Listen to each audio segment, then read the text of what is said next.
what Elon Musk is doing right now is showing true bravery because, first of all, he put up a poll to allow people to vote on whether Trump should be re-allowed back on the platform. And 15 million people-ish voted in that poll, if I remember correctly.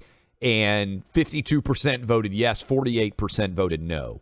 And what I think is significant about that voting, Buck, is, remember, 48% of people were not saying, no, I don't want Donald Trump back on Twitter, or I don't want him back as president or something. They were saying Donald Trump shouldn't be allowed to share his opinions on Twitter. And this is just something that I fundamentally reject. And I think it's so important for Elon Musk to be standing on the principle of free speech here.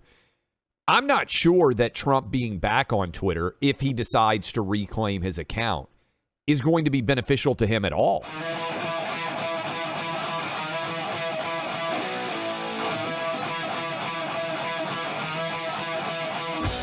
To tweet or not to tweet? That is the question for, well, a lot of people. Former President Trump among them. It was announced on, Saturday, I think it was. Saturday, that yes. Elon Musk has officially invited former President Trump back to Twitter, which just brings back great memories for people like Clay and me, because I remember waking up. I think at one point Trump retweeted my account 5 times in a row, which was amazing because I saw all these C-list actors that I kind of vaguely remember from the 90s being like, whatever, like, you know, Buck sexy man, like, you don't know anything, you're an idiot. I was like, wait, why all of a sudden is, you know, henchman number 3 from Bloodsport 5 telling me that I'm a bad person? Oh, because Trump retweeted me. So that kind of stuff would happen. It was always, and it would happen very early in the morning. So first thing you'd be like, who did I upset? Who did I anger about this? He was, Buck, I've said this for a while. I had early morning sports talk radio, 6 to 9 a.m. Eastern. So I'm up at like 5:30 in the morning East Coast, 4:30 in Central Time here. You know when you hit your like Twitter feed, people you follow, and there's like nothing updating, you know, because everybody's gone to bed for the most part. It would be like Trump was the only person that early in the morning that would be posting new things. And so we oftentimes, and a lot of times they had sports-related connections, we were reacting to it. He was setting the agenda. He was up so early in the morning before most of the media. He made Twitter something that was a necessity if you were covering news and politics, really globally, but certainly in America. You had no choice but to at least have a familiarity with it because of former President Trump. It was never the case. You know, other politicians, you know, Obama was on Twitter, but it was always very clear that other politicians use Twitter as essentially a big email list for their public pronouncements, essentially their press releases in short form via Twitter. With Trump, it was like you had attached a little microchip into his brain, into his phone, and boom, the American people got to have a direct connection to the candidate in 2015, 2016, and then the president for 4 years, which was remarkable. So there are huge implications to this and a lot of variables at play. For one thing, we know that Trump has Truth Social. I'm on Truth. Clay's on Truth, which is a nascent social media platform. So it's growing. We've had Devin Nunes on before, who's the CEO. But the whole point of Truth really seemed, one, it's free speech. Yes, that's true. And there are these others as well. There's Parler and there's Getter. There are a number of them. The problem is there's probably only going to end up being one. And everyone knows, when I say only being one, there may be some need for those others in some capacity. But there's going to be one dominant platform and then some other platforms that are more niche. Friday, CBS News. This was hilarious. Did you see this, Clay? To give you a sense of how powerful the Twitter platform already is right now in this business and in politics in America, they said they were halting their posting on Twitter out of caution because Elon Musk runs it now. Play clip 2. In light of the uncertainty around Twitter and out of an abundance of caution, CBS News is pausing its activity on the social media site as it continues to monitor the platform. Pausing so they can monitor the platform. Good heavens. We've gotten word that Trump is back. Who else? A bunch of people have gotten their platforms. Project Veritas. Project Veritas. Got brought back. The Babylon B is back. A number of them are back now. And now this also comes at a really interesting time for the social media platforms. And understand that this has been an area of enormous advantage for Democrats that I think has very much affected elections. So that's a part of this as well. So even if you're not on, because I know very few of our people listening right now are really active on Twitter. I mean, by percentages, maybe 5% of this audience, roughly, I'm guessing, but something like that. But it affects every website you read, every newspaper, every politician. They're all battling and tweeting on a regular basis. Facebook is a fraction of what it used to be in terms of engagement, utility, and this is why the stock was down 80% or something. Yes. Facebook's gotten crushed. Yeah, some of it's for the metaverse stuff, but it's just become unwieldy. YouTube is a left-wing collective that will not allow for free speech. It's owned by Google, which is owned by Alphabet. TikTok, I just saw Senator Tom Cotton say over the weekend, like, it's basically a Chinese spying operation. Get everybody you know off of TikTok. I want to dig into that a little more. That seems, I don't know. I want to know more of the details. But this may be the only major social media platform in existence, Clay, where there is a true free and fair exchange of ideas going on, which makes it even more valuable and more central. What Elon Musk is doing right now is showing true bravery because, first of all, he put up a poll to allow people to vote on whether Trump should be re-allowed back on the platform. And 15 million people-ish voted in that poll, if I remember correctly. And 52% voted yes, 48% voted no. And what I think is significant about that voting, Buck, is, remember, 48% of people were not saying, no, I don't want Donald Trump back on Twitter, or I don't want him back as president or something. They were saying Donald Trump shouldn't be allowed to share his opinions on Twitter. And this is just something that I fundamentally reject. And I think it's so important for Elon Musk to be standing on the principle of free speech here. I'm not sure that Trump being back on Twitter, if he decides to reclaim his account, is going to be beneficial to him at all. In fact, I think it might benefit Democrats. But what is beneficial? Can I just wait? Can we put a pause on what is beneficial? Just because they're actually some of them are saying I don't know who Rachel Bade is. Do you know Rachel Bade? I don't know that. She says Trump back on Twitter. This is clip 3. He's got 83. I mean, it keeps changing. Million followers that have been restored on Twitter. On Truth Social, which is his own, and he owns the platform.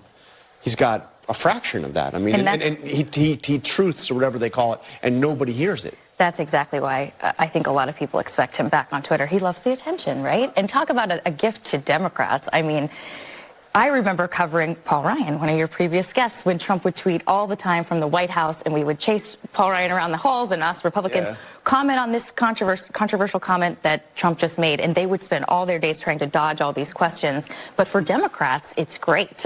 They can hold that up to their voters and say, look at the Republican Party. We are the adults at the table. So they're saying they want him on Twitter. Yeah, which is why I think it's so fascinating. As a general principle, I think as a country that decides who our leaders are, we should want the leaders to speak as widely as they can to share with us both their personality and the principles upon which they would stand. So the idea that you can take, even when he's the democratically elected president of the United States, and just ban him on Twitter is something that I reject out of hand. And I would say the same thing, which most Democrats would not, even if Trump had been a Democrat, or even if the Democrats somewhere down the line end up with a candidate who uses Twitter in a manner similar to Trump. And that would not stun me, by the way, if that ended up happening at some point in the future. I just don't know. I kind of agree with that commentator, Buck. I think Trump here's my big concern about Trump in 2024. The election must be a referendum on Joe Biden's failures, particularly if Joe Biden is the candidate himself. But even if he is not, Democrats had control of the government and they failed on basically all fronts. Trump doesn't allow himself to be anything other than the story. And so I think if Trump wins, Buck, it will be just like what we saw in 2016 and just like what we saw in 2020, all of us will be up all night long, and they'll be counting ballots, unfortunately, in Nevada and Arizona and Georgia and everywhere else, and we won't know who won this election until we find out how 100,000 people's decisions were, what they were. I think if this turns on Biden's failures, we lose. Full stop. We went through this. They stink at everything, Clay. The economy stinks, inflation highest in 40 years, gas prices high, crime out of control, wide open border, teaching kids who were 10 that they should, cut off their private parts because of the transgender agenda. Like, we went through all of this. And what did people, they went in there and said, I don't know. This Republican candidate seems a little extreme to me, so I'm going to vote. We went through this. I think the only way that the failure of the Democrats thing works if we go into a brutal recession starting in the middle of next year. Some people say we're already basically in the early phases of that recession. We go into a brutal recession, then the party in power gets punished and it doesn't even really matter. But if it's kind of this status quo, your 401k's down 20, 30%. Inflation's, 4 or 5%. They want it to be 1 or 2%. If it's that, it's got to be a vision, man, right? Like, it's got to be, we're going to do a better job on the following right. points. But what I'm saying is, you sell they've failed, and here's what we're going to do different. I don't think Trump does that. And I would just point out, even though we're super disappointed, we went from the tally in 2020 showing Biden winning by 7 million votes to the tally on the midterms showing that we won by around 4 million votes is the number that I've seen most recently nationwide, right? So that's an 11 million vote swing in the direction of Republicans. Now, what's frustrating is it didn't translate to a landslide red wave tsunami. But I think for most people out there, if you had told them the data was, hey, we're going to get 4 million more votes, I think the challenge, one of the big challenges in 2024 is going to be COVID made red redder and blue bluer. So the number of places that are actually willing to shift, like Florida is in the camp for Republicans, right? Like, and Republicans are going to win it by maybe 6, 7, 8 points. It's not going to be remotely close. Texas is in the Republican camp. Like, right? This election is going to come down to 6 states. We can already tell you. Pennsylvania, Michigan, Wisconsin, Nevada, Arizona, and Georgia. Those 6 states, I think, are the only ones that are actually in play. Maybe you can toss in New Hampshire if you have the right candidate. Maybe you can make a 7th state in play up there. But by and large, this is a 7-state election.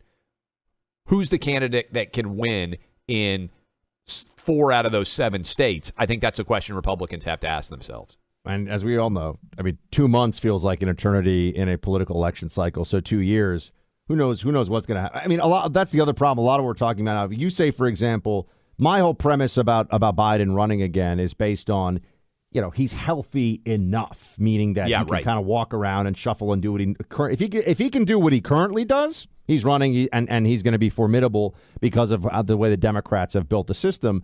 But of course, he's at an age where, God forbid, but he's in an age where real stuff happens. By the way, Trump also is at an age where his health, and look, I saw him Friday. He's robust. He's fired up. He's ready for the fight. Way better shape than Biden.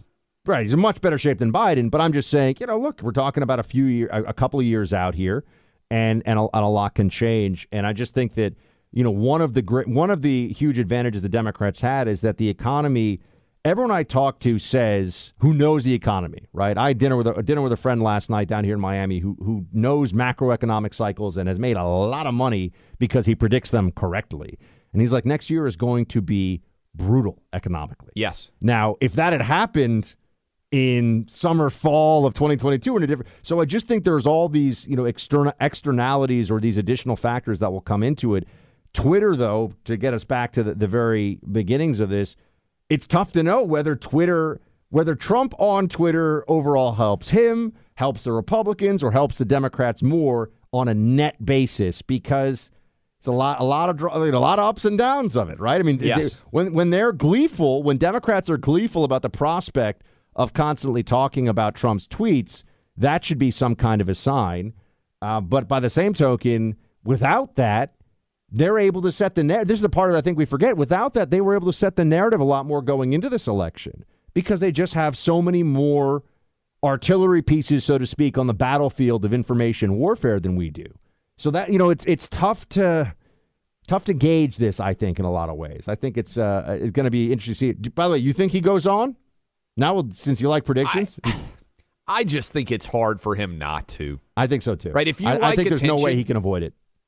If you like attention and you knew that 85 million people are going to react to every single word that you put out there, I think it's hard for him not. Elon Musk put up a couple of funny memes of Trump like trying to resist Twitter, and I just think it's so. And I saw even Donald Trump Jr. retweeted one of them. I just think it's so tantalizing to him that ultimately he won't be able. By the way, I saw Don Jr. Friday as well. Talked to him for a while. Not even the least bit phased. I mean, this is once you've been in that role, once you've been a member of the Trump family for the first administration, you're ready for the fight, whatever the fight is. Pretty amazing. There's no doubt.